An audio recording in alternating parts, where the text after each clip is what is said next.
Good morning. Lots of you have been asking us how to treat hydrangeas, and because of the time of year, you're obviously all getting deliveries of hydrangeas. Lots of people are saying they're having problems making them last. So our trick, what we do, when ours get delivered, they come in this little vase, and it's full of moss and full of water. Maybe yours come in dry, maybe in a box, or maybe they come in a box of water. To be honest, it doesn't make any difference. What I'm going to do is I'm going to remove this container away from it anyway. Now all them stems of hydrangeas, I'm going to remove all of the foliage from each stem. So I have just one organised already. So you can see every leaf has been removed from the hydrangea. So get your scissors and then cut at least an inch on a slant off the end of the stem. You can cut a lot more if you want.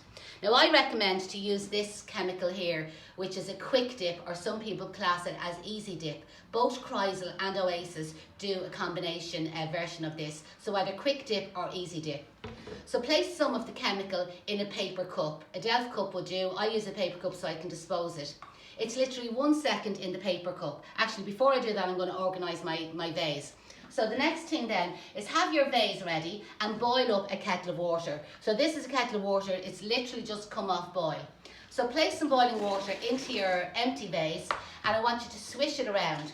So kind of visualise this as warming up a kettle before you make a cup of tea, or warm up the teapot before you make a pot of tea. So empty that boiling water then down your sink, like into an empty bucket. So this container now is nice and warm. I'm now going to at least a quarter or a third of the way up fill it with boiling water. So now I'm going back to my hydrangea that I've removed all the foliage and I've taken an inch off the end. Put some flower food into that water, like again the Chrysal flower food or the Oasis flower food. Haven't got it at hand, so I just want to keep going with the video. So we'll pretend I've already placed the flower food into the boiling water. Get the end of the stem and dip it into this chemical, literally in and out. 1 second is plenty.